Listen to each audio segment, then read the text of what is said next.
Hello, everyone. How is everyone doing? My name is Jonathan Bolton. I'm with you today in Valencia, Spain, and we are kicking off the keynote, the end of what's been an amazing weekend here at INOCON 2024. So I'm a master's student, one of the 5 student producers of this event. I'm going to quickly run down a bit of background information before we get started, before we introduce our panelists and have an amazing conversation about music thinking and entrepreneurship. INOCON 2024 is a weekend of music tech. It's organized by master's students of Berklee, Valencia. But really, it's an event that encompasses the entire school, from staff to faculty to students. On Friday, we had our first ever networking event on a beautiful rooftop, and it was very well attended, super fun event. Yesterday, on Saturday, we had our conference, which is the traditional event that we put on, a conference about music tech. Last night, we had our INOCON concert, so a selection of amazing artists and performers and visual artists coming together to put on a show, sort of themed around the 2024 theme of flow and innovation. And earlier today, we had our final selection of virtual conference sessions for some of our students to attend. All of this leading up to this final keynote right now. It takes over 100 people to pull off this event, and we've been working on it for over 6 months. Speakers, performers, volunteers, production teams. Again, it's not just students, it's hundreds of hours of staff and faculty time of Berklee Valencia. So thank you to those who are participating to put on the event, and to those who have attended the event. Also, thank you to our sponsors. As I mentioned, this INOCON event is organized by Berklee Valencia in collaboration with Generalitat Valencia, La Ciudad de las Artes y Las Ciencias, and Les Arts Valencia. And we have the support of Disruption Records, Groover, and Memento. Now, on a personal note, since this is a student-run, student-planned event, I just want to mention that I'm personally, and we as the planning team are very interested in pushing this event into not just music, but also trying to make make Berklee Valencia a entrepreneurial and creative hub. And so we've done several things this year that were super cool to try, including adding this networking event that I mentioned on Friday, using an AI translation tool during the entire conference to be live streaming in both Spanish and English subtitles. And again, having this final keynote to be entirely online. And so with that, I'd love to introduce some of our panelists. We have an amazing group of 4 people who are currently and have done some really impactful things in the music industry. And I think I've received several, inquiries throughout the weekend about these guests. Are they going to be here? Are they going to be on campus? Because people really want to talk to them. So I'm asking each of them to introduce themselves just very quick, and to give me, as a sort of a bit of a warm up, what their opinion is of the metaverse and where it will be in 2 years. So we're going to start with Henny Kresser, who is actually also one of the founders of INOCON itself. So welcome, Henny. Welcome. Hey, thank you so much for having me. My name is Henny. I am in the music industry since quite a while now. And as you said, I've always been a big fan of Berklee since I went there myself in 2020, studying global entertainment and music business. But even before that, I was also very active in the music industry. I've done my own festival. I had my own radio show. I've been managing some artists. And since quite a while, I also moved into the electronic scene of things. since 3 years working at Warner. And recently, last year, I became a marketing manager for dance and electronic music. And this is also where my biggest passion lies. You can find me at every rave club around the world, but especially in Berlin. So you can always hit me up with those Berkheim questions if you want to. But yeah, no, I'm super, super happy to be back and see that this conference is actually growing and has been hosted by such amazing people. And in terms of the metaverse and where it's going to be in 2 years, I really thought about this question. And I think that in 2 years, we haven't entirely moved into the metaverse. I feel like we're still going to have a lot of like real life kind of meetups and connections, but the lines are going to be much more blurry. I've also worked in campaigns now where the lines are completely blurry and you have like kind of an immersive experience all around. But for me, there's always a saying that says, luck or success is when preparation meets opportunity. So I feel like we always got to be prepared to take every opportunity there is in the metaverse and to make that one grow. Perfect. Next, I'll move to JB Bolognino, who knows all about immersive experiences. So JB, welcome. Hi, I am JB. I am the real meta. It's true. For some 14 years now, we've been creating multi-sensory immersive experiences that ignite the human spirit with design, technology, storytelling, and music.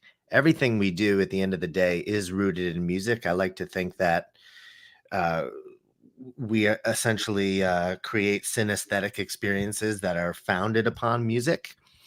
I've worked with everyone from Skrillex to Fish to Tiesto, St. Vincent, Questlove, building interactive immersive experiences, live stage shows, you name it, we've done it.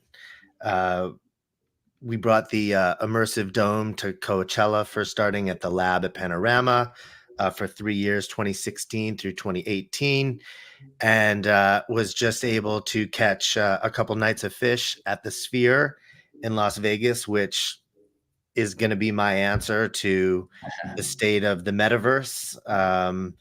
I think that people want to be together in a shared space.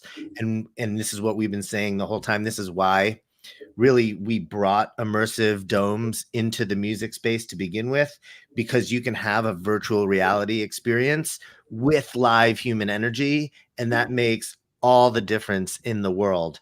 I just don't know that we need or necessarily want to only be in a digital side of the metaverse. And I will finish by saying we have a platform that we developed called Unreality, where we posit that there are 6 primary realities: music, or what we call sonic reality, IRL, physical reality; conscious reality, metaphysical reality; augmented reality, which is the blend of digital and physical; virtual reality, which is fully digital; and what we call URL, which is online digital. And so I think when we talk about a lot of this stuff, we want to be very myopic and, point to one thing and say that one thing is the future. But really the future is how we integrate those 6 realities together simultaneously.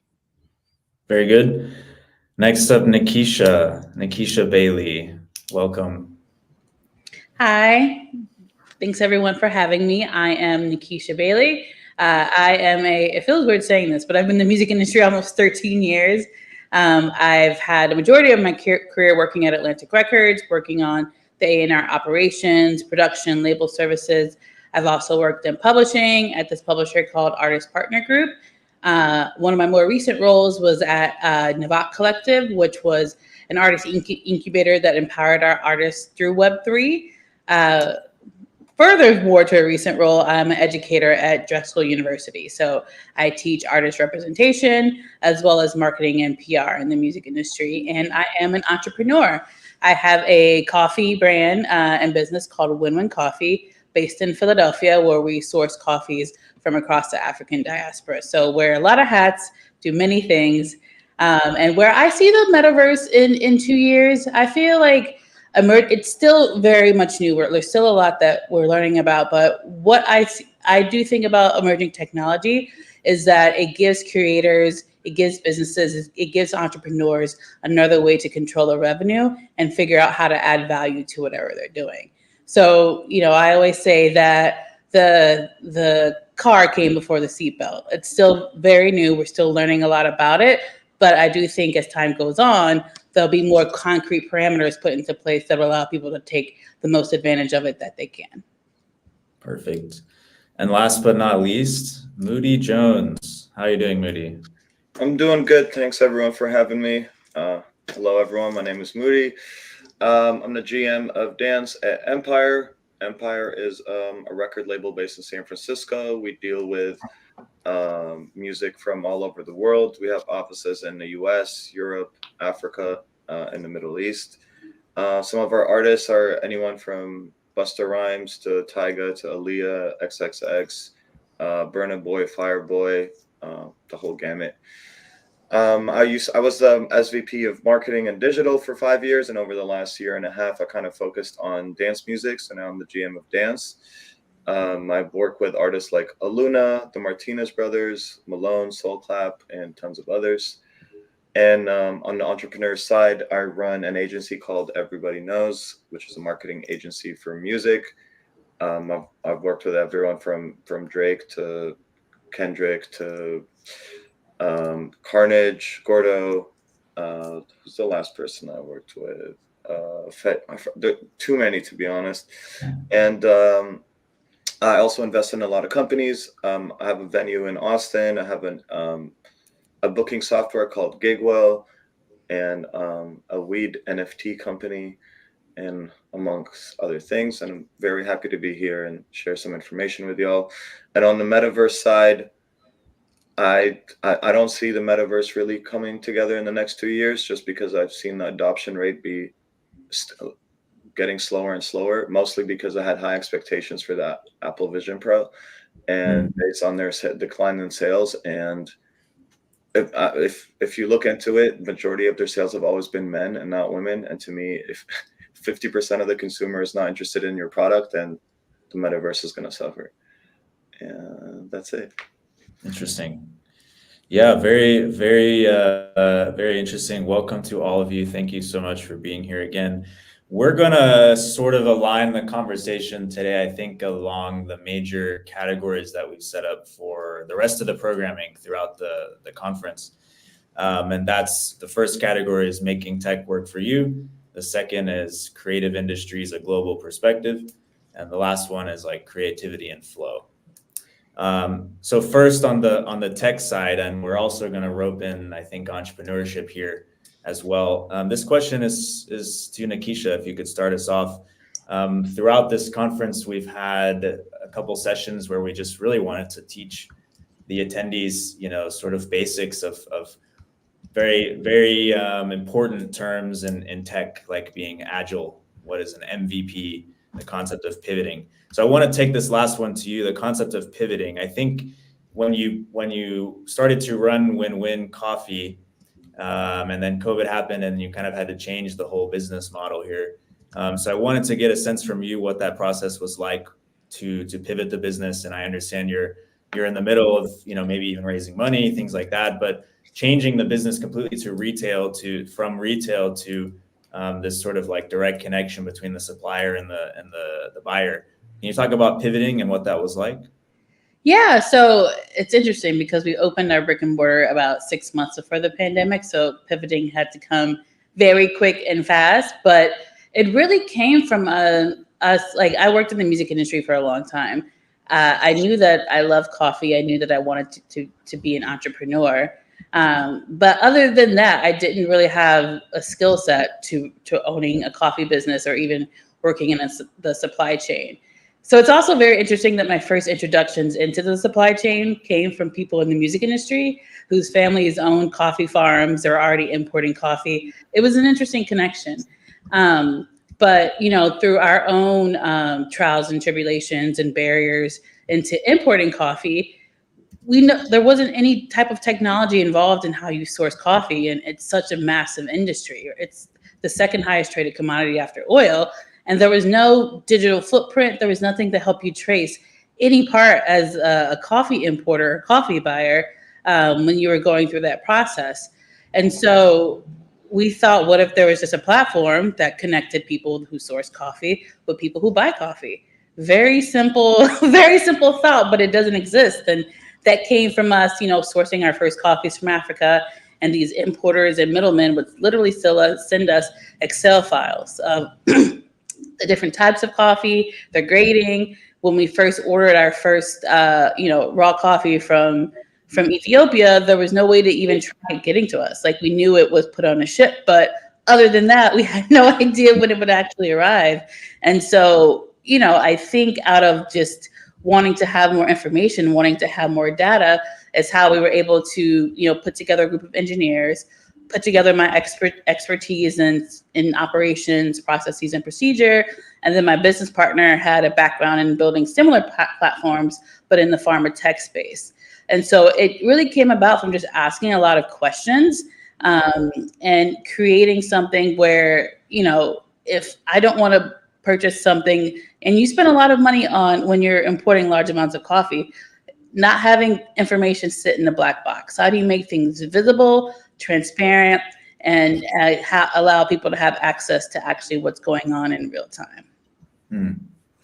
I think that reminds me a bit. I came from the automotive industry, and in that context, I understand the need, the desire to sort of track things throughout the supply chain. So that's really interesting.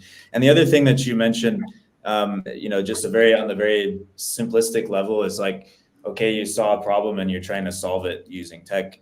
And so that brings me, I think, maybe to my next question for Henny, and that's, if an entrepreneur at the base level is trying to use a problem or trying to solve a problem, what happens when there's red tape all around? I mean, can you talk about what it's like to kind of try to put on your entrepreneur hat within a massive organization like Warner?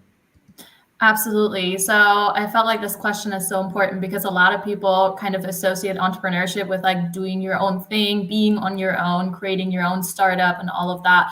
But I looked at the definition of entrepreneurship, and it's about pursuing the pursuit of opportunity beyond the resources currently controlled. So I feel like Warner is much more of a framework within I can be an entrepreneur myself.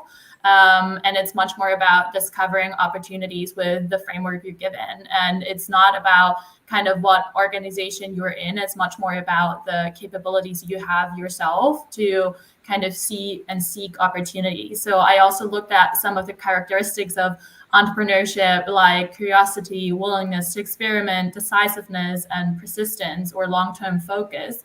And I feel all of these like qualities can also be super much apply to a job within a big organization. Kind of the limitations I have within Warner, also limitations others have within their entrepreneurial business, which they might have started on their own, like budgeting or trying to like ask only specific partners because we only have specific kind of contracts with these people or that people. But I do believe that I also have the freedom to think and see all of the opportunities that we can get with the framework I'm in. Mm-hmm. And the next question I have is for Moody. I mean, Moody, you mentioned being an investor and in a lot of different areas, but also I think you're probably overseeing quite a few employees as well in this large organization that is Empire. But when somebody comes to you with perhaps an innovative idea, like, what are the things they need to do to convince you? Obviously it depends on what it is, but and then same question for like as an investor, what really tips the scale in terms of convincing you that you're going to put your money with this business? So I think when it comes to someone from the team coming up and having an idea, I always try and put myself in their shoes, and sometimes when you're in that flow state, you're so convinced and you're so sure of yourself and you think your ideas are great. And part of what we were just talking about is being agile, is like we have to act quick and be fast. So a lot of times I like to ask them to like slow down, actually. Like, I'm like, why don't you write it down and come back tomorrow? Let's talk about it. Like, legit sleep on it. And a lot of times they'll come back to be like, you know what, I thought about it. It's not actually as good of an idea as I thought it was yesterday when I was in the moment, when I was in my flow state. And sometimes it'll be the other way around. I'll be like, I actually slept on it and I thought it was a good idea. And here's what I thought, you know what I mean? So it's interesting, but sometimes, try and balance, remove your emotion from the idea. Sometimes it's your idea and you're invested in it already, or there was a narrative to it, and that's why you think it's a good idea. And if you can't convince somebody about it, that means that you can't sell it. And in terms of so I oversee Dirty Bird in the office, which is a company that we acquired last year, which is another dance company. And everyone has different personalities, but when we acquired Dirty Bird, that was like an investment that we made based on me going to pitch our CEO. So, I've been in those shoes before. And the reason I thought it could make sense is it was a good cultural fit. It was a San Francisco company. The team had never worked in the same office before. So I thought there was definitely something there where they might become even more efficient. And the last one was our team. Empire had been doing hip hop, a country, Latin, African for the last 5 years, and we didn't have the experience in dance music. So it wasn't just like acquiring a company for the revenue, it was more acquiring the company for their experience and their cultural relevance. And that, to me, that was worth more than just the streams that are coming from it. Mm-hmm.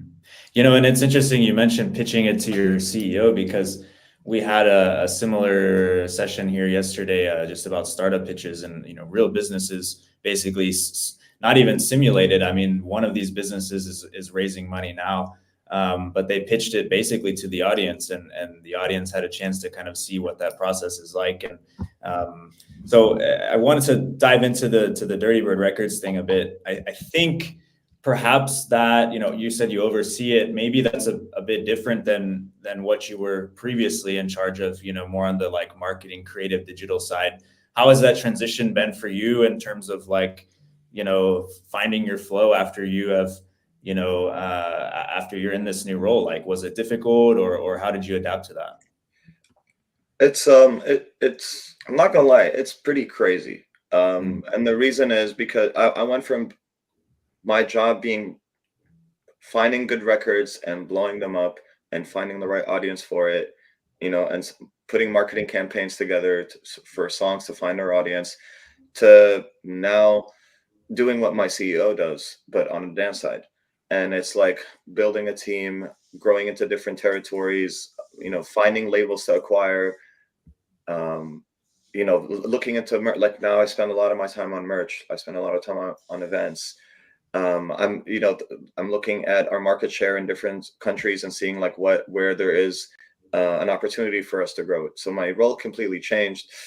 And in most companies, Dirty Bird is a mom pop shop that got acquired by an independent record label. And I don't know any other independent record labels that are as the same size or success that Empire has. Like, Empire is a completely private, independent company. We've never taken investment from anyone. We've never taken money from anyone. So we kind of like just do whatever we think is right. And, there's no stakeholders or anyone that we have to please. So going from a mom and pop shop, Dirty Bird, to now, hey, you have all the resources you can dream of, and you can expand anywhere. You just have to figure out where and what to do is very interesting. And I don't know anyone that's been in those shoes before. So I feel like my team and I are all kind of like pioneers, and we're doing things based on our gut. And so far we've been doing a good job, but it's scary. And I think we're getting all our motivation by knowing everything we're doing, no one's done before. Yeah, that's really interesting. I mean, like it probably is scary to have these new sort of responsibilities, but I'm sure it's also fun to kind of like lean into that and to pick up on these different areas. Maybe I'll throw it to JB. Let's flip the scenario. It's like, we're talking about pitching to the CEO. Let's flip that and say, okay, like maybe you're pitching your company Meta to a prospective client.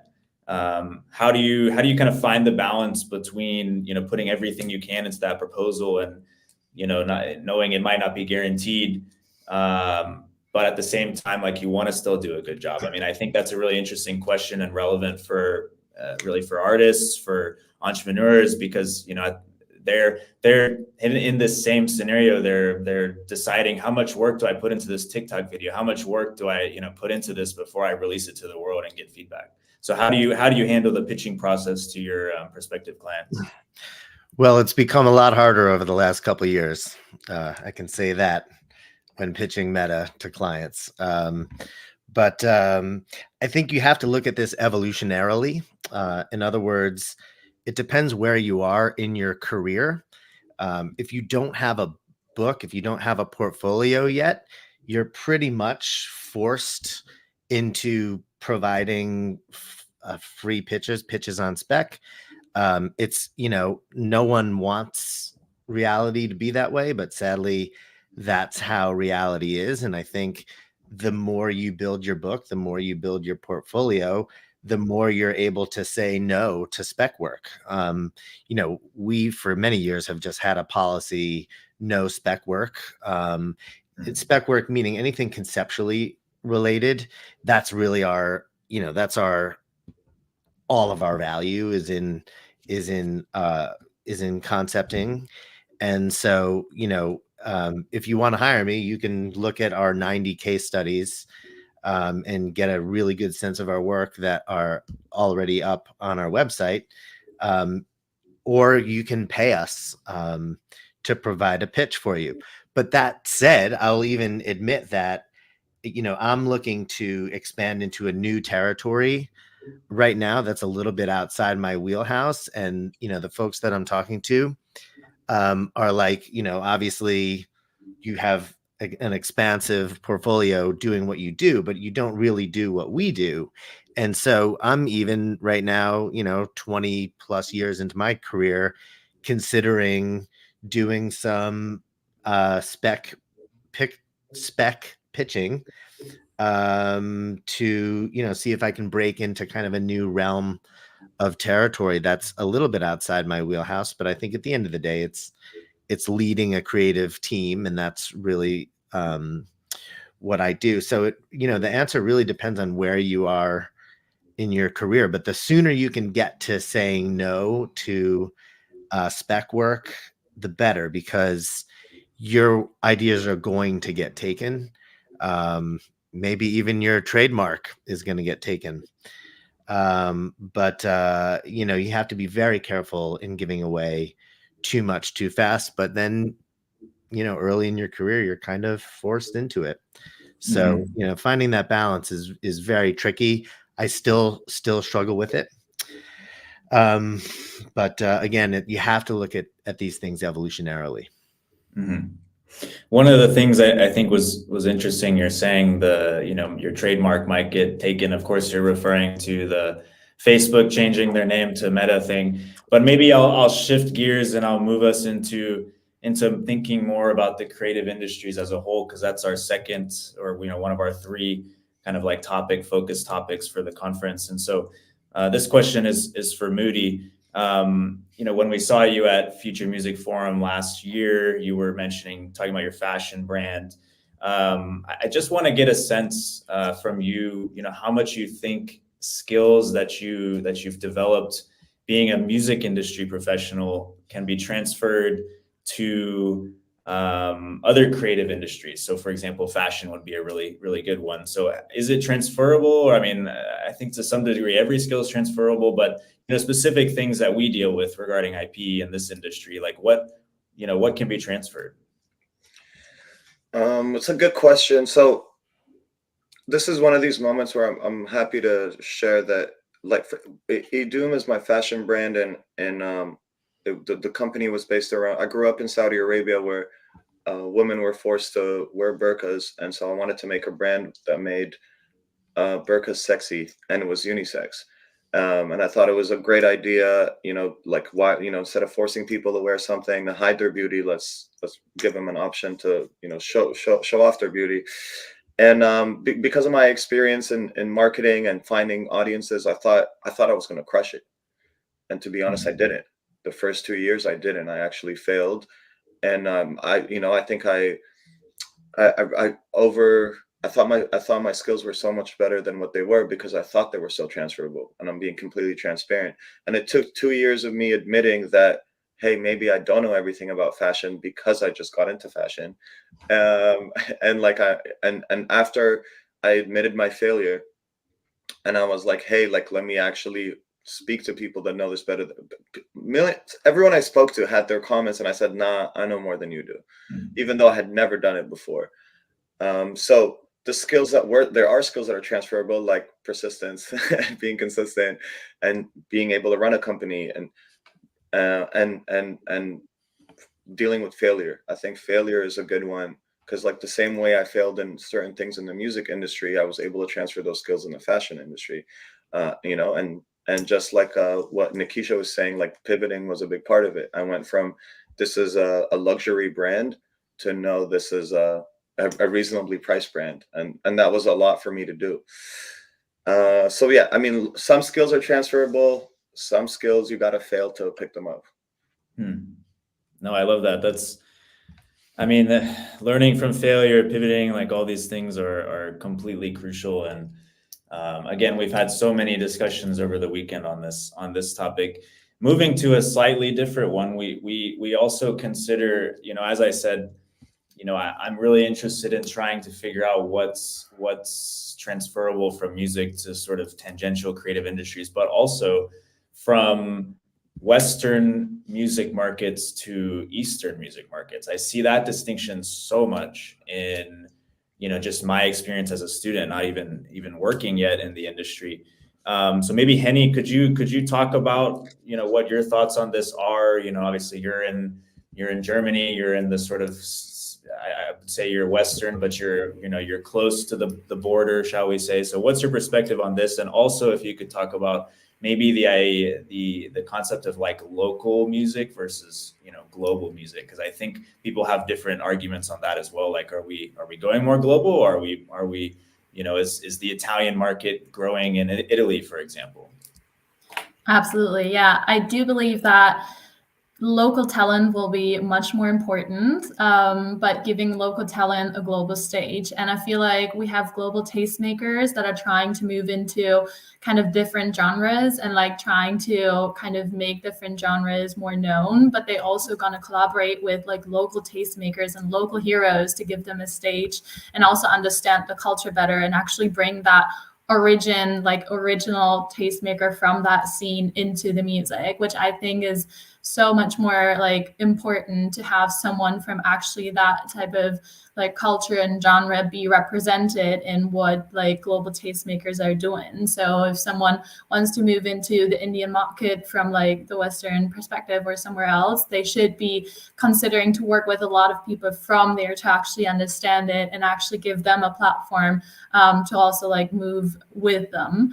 And I feel like in terms of trends where we can see where it's going, I feel like the Indian market is going to come up like drastically and like very, very fast. I feel like Punjabi MC with Jay-Z was like the first one we saw, but I think there's like much more happening in that direction. And when we think about dance music or electronic music, I think right now we're like in the state of techno where we have like 120 to 140 like BPM beats per minute. But I feel like we're gonna move into either like the drastic, like very fast one, like Frenchcore 200 BPM, or like the slower one, like Afro House, also taking from like that culture and incorporating way more artists in that scene. So I feel like the collaboration between like global tastemakers and local heroes are going to be the ones that actually make the change. Can I add something to that? Yes. Great answer, Henny. And something she mentioned earlier that I just want to touch on is when everyone was introducing each other, she said, "You're gonna find me outside. You're gonna find me at the rave. You're gonna find me at the party." And to me, that's something very crucial. That when we're talking about cross culture and doing all these things, ever since COVID, people forgot how much time they should be spending outside. And a lot of this data and a lot of this trends doesn't really translate unless you go outside. Sometimes I sign artists that have no data, literally no data. But when I go to their show, they've sold 2,000 tickets, and you couldn't see that unless you went to the show. So even with collaborations with artists, you know, back in the day, people used to go to a party together and go back to the studio and work on stuff together. And like, it actually has a story and it's organic and it's beautiful. And now it's two people that have never met each other, never been in the same studio, and they just bounce records and send it to one another. So the cross culture and like different countries should also be in different rooms and different dance floors. And like, you guys actually have to hang out and meet and go outside and pick up this stuff. My rant is over. So let's go. No, it's not a rant. It's absolutely true. And it actually ties in well with this, you know, we have music thinking in the title, and this idea of, like, as you said, you're in the studio collaborating together. I mean, that is music thinking, bouncing off ideas together. And it's actually a great segue, I think, also into my next question, which is about, you know, this idea of diversity and inclusion, and the fact that the music industry still has very bad pockets of, you know, doors being closed to some people and things like this. So maybe I'll throw this question to JB. And frankly, you know, as somebody who looks like me and somebody who looks like you, there are doors open to us that are not open to others. So as a lifelong entrepreneur, JB, how do you champion at your companies and all your ventures, you know, this idea of diversity and, you know, basically making a space for your employees to feel safe and to be themselves? Sure. Thank you for asking me of this crew about the diversity question. I'm going to zoom it out. I'm going to look to one of my favorite philosophers, Ken Wilber, who has what he calls the 4 quadrants. And I think that part of the issue that we're running into, again, just like with the metaverse issue, is we really want to create a myopic understanding of things, but we really need to zoom out and have a more integral way of looking at things. And so, you know, diversity has come to mean kind of only you know, a physical attribute right now, where we can zoom out and look at four different attributes. The psychological attributes: what are your values? What are your value systems? Then the physical attributes: what do you look like? Then the cultural aspects: what does it mean to be a part of this collective? And then the sociological aspects of diversity, what it is to be a part of this collective. So unless we're looking at all 4 of those different realms simultaneously, I think we're going to continue to kind of have this, you know, all too headbutting and, you know, dualistic way of looking at diversity. And so, you know, celebrating diversity from that really kind of wide perspective, where we have different value systems, we have different physical attributes, we have different cultural attributes, we have different sociological attributes.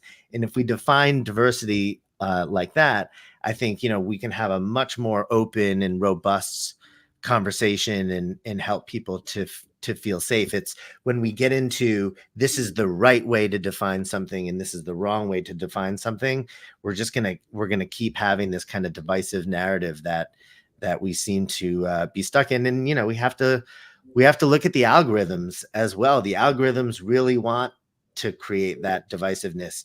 It's what generates views. It's what generates engagement.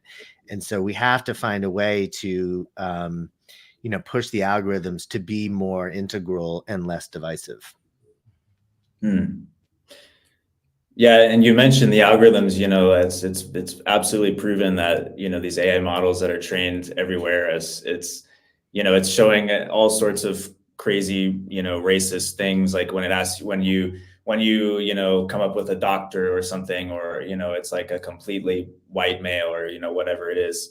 I want to throw this question to Nakisha, an extension of this, because I know you just started at Drexel and you're teaching, you know, the next generation basically. And so I want to get your perspective on, you know, what it's like, what are you looking for out of this next generation, and in terms of, you know, when you see, because you're also involved a lot with mentorship, you know, at Chief and at Women in Music. So what do you see out of your mentees that inspires you, and sort of like what do you try to coach in them? What I see, which I think Gen Z already possesses a lot of, is just being able to speak what's on their mind and being okay having difficult conversations and telling the professor or the workplace how they feel. Like I had a student come up to me, whether this is wrong or right. They came up to me, they said, your class is at 9 a.m. I work overnight shifts so I can afford to pay myself, put myself through college. I will probably be late a majority of the time. Now, should they have signed up for a 9 a.m. class? No, but maybe that was the only time they could take it. They needed a class, but they were very direct with me to let me know why they would be late. And I think Gen Z possesses a lot of that candid conversation quality, where in past generations, you wouldn't have told your professor that, or you wouldn't be comfortable telling your supervisor that. Going back to collaboration, what I don't see and what I'm trying to enforce is them working together. We do a lot of group projects. We do a lot of speaking in class, and I've noticed that's something that they don't like. And I've had students even come up to me and say they're used to a more singular, just working by themselves. And so forcing them to learn about their classmates and to speak about themselves is something that's new to them. But I'm like, once you get into the real world and you want to work in the music industry, you work with people you don't like all the time. So you might as well get used to it in a college setting. And so again, also having them think about themselves as entrepreneurs and the power of the pitch. You're pitching yourself constantly as a college student and someone who's trying to get your foot in the door.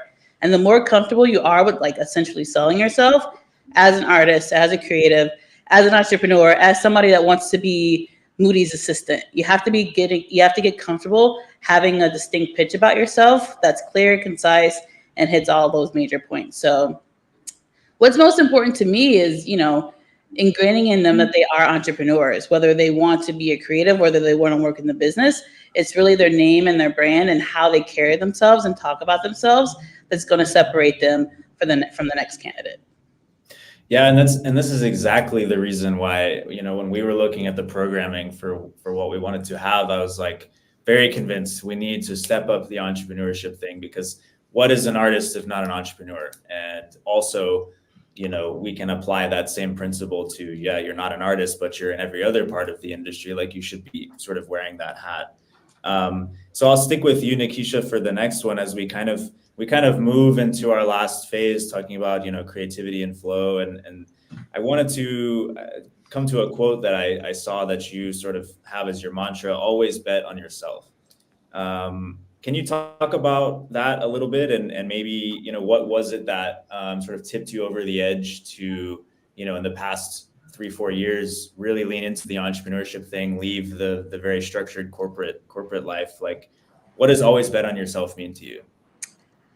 I think for me, I've always bet on myself, even if I didn't know it. Like I had a dream of working in the music industry about, when I had just finished college. I didn't know what.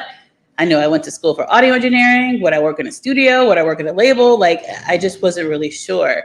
But I always sorry, I knew my dog was going to bark. I always took the opportunity to go for certain opportunities that might be outside my wheelhouse. Like I was applying in internships everywhere just to try to get a foot in the door. And one of them actually, came through, and I was able to have a great career working in the music industry, like I said, at major labels, at publishers. And there was no blueprint for me, right? Like I got into this admin operations role, really learned on the job, learned by asking questions. I was able to get promoted. I moved on to working at Def Jam, went back to Atlantic, and again, getting more expertise and more, of a workload as you continue to grow in your career and not having a blueprint. But I knew that I could get through any task that was put in front of me. I was curious, like Henny mentioned, having curiosity. I asked a lot of questions, and I was okay at some point making mistakes. Like it was scary at first, but if you asked me to do something and I thought I knew how to do it, I did it wrong, I would own my mistakes and go back and correct it. And so always betting on myself, not to always have the answer, but to figure it out. Same way when, the pandemic hit, I just started this coffee business. I always loved coffee. I always wanted to be an entrepreneur. And I was like, okay, I have a coffee business. Again, betting on myself. Not that I knew everything, but I had the pieces and the components and the wherewithal to figure out the steps to furthering what I wanted to do. So it's just, you don't always have to have the answers to everything. There's no blueprint for entrepreneurship. There's no blueprint for working in music. There's no blueprint for working in creative.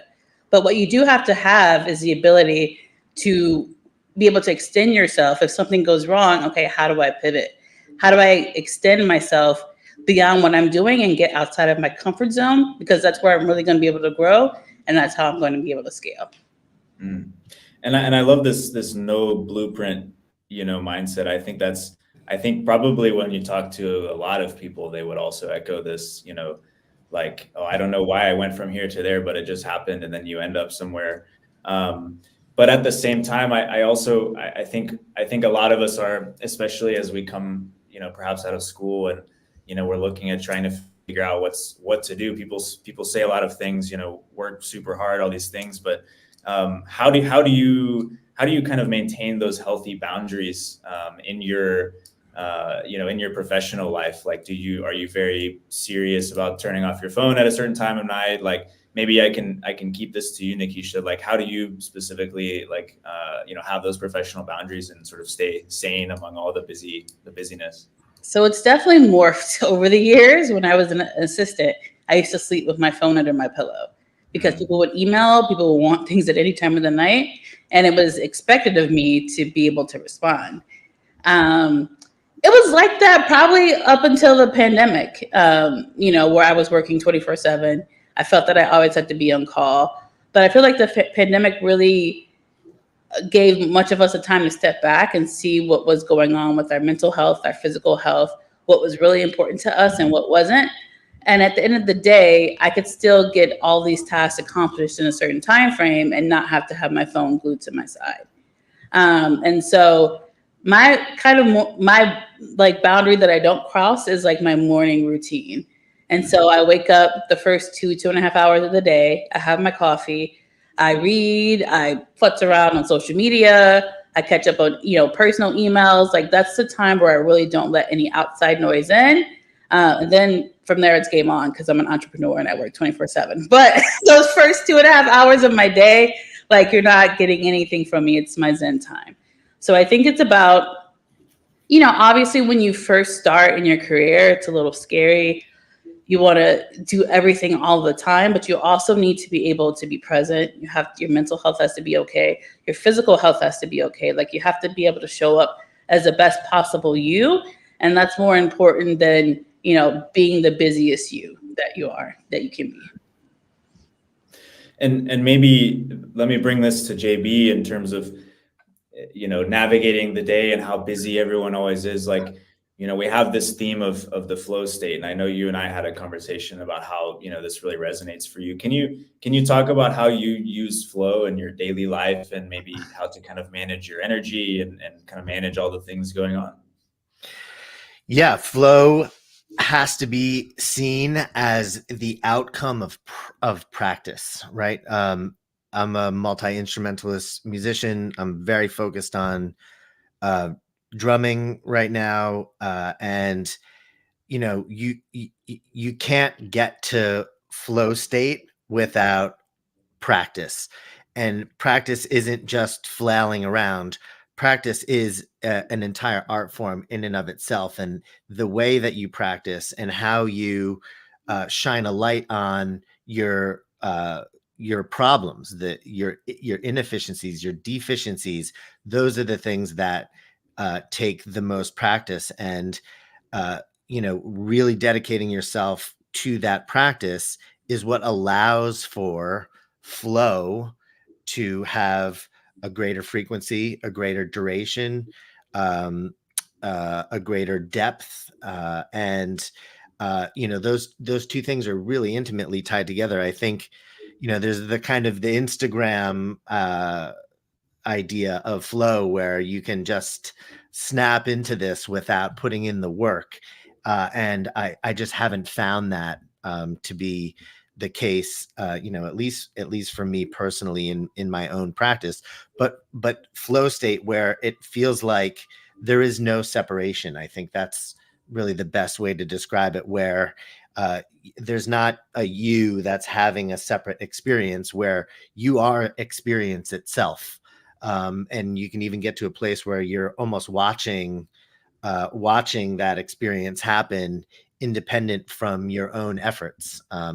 And there's no way to get there without grinding it out, without practice, without doing it the hard way. So finding flow is incredibly important for me. And, along with the morning routine, I've found for myself, I'm getting a little older now, I'm 44, but number one priority in life is sleep. It wasn't always like that for me, but over the last year or two, I've made sleep the cornerstone, because everything falls apart without that cornerstone: exercise, nutrition, et cetera, et cetera. It's almost becomes impossible to find flow state unless you're consistently getting the sleep and the deep sleep that you need. So that's my answer. Cool. Well, I want to be mindful of time. We only have. Can I ask a question to the whole group? Sure. Sorry, I'm doing a curveball, but I was thinking about it while I'm listening to everyone. Like, I agree with everyone having boundaries, and I agree with taking care of your health and prioritizing sleep and all that. But if two people are applying for a role and one person said, I'm going to be there as long as you need me to be, I'm going to have my phone on me 24/7, I'm going to do whatever I need to do, and another person was applying for the role and said, hey, I'm out by 5 o'clock, I'm going to sometimes come in at 9, sometimes come in at 10, which person are you going to pick? You know what I mean? And I think that comes from, it's not so much as like deprioritizing. I think it's like that person understands their purpose. And when you're an entrepreneur, you know your purpose, and that's why everything goes out the window, because I got to do what I got to do to make things happen. And that's a quality that we shouldn't ignore. Like, it's good that someone, like, I want to be around people that can outwork me personally. You know what I mean? I'll jump right on that. I agree with that. And through my own years of becoming a leader, I've learned what I will and what I don't expect out of somebody who's supporting me. Especially, I am an entrepreneur and I love having entrepreneurs around me. But at the end of the day, it's my business. I don't expect you to go 10 times as hard as I am. That might be what your personality is, but if you are able to do the role, you do, exactly what's asked of you, what's expected of you. I do think you can create an environment where people will learn to go above and beyond. But I feel like, my scars of working in the music industry, I would never want someone to feel like they have to have their phone by them all the time, especially outside of working hours. So I think it is about noticing people who are hungry and go that extra mile and go that extra step, but then being able to unlock that themselves within the role or however they work with you as the relationship develops. So, sorry, I'm just going to jump in as well. So for me, it's more about, I would like to surround myself with people who are smarter than me and not necessarily work harder than me. For me, it's a lot more what I want to learn from that person and how much I can get from that person. And if that person can get the same work done because that person is a lot smarter in 2 hours than the whole day, then I'm so happy with that. And I think I value that much more than the time spent on a task. It's more like how smart you were able to do the task. So I feel like that's the quality I would look for. Yeah, that's very well said. I think for me now, having done what I do for so long, I can do it so much more efficiently.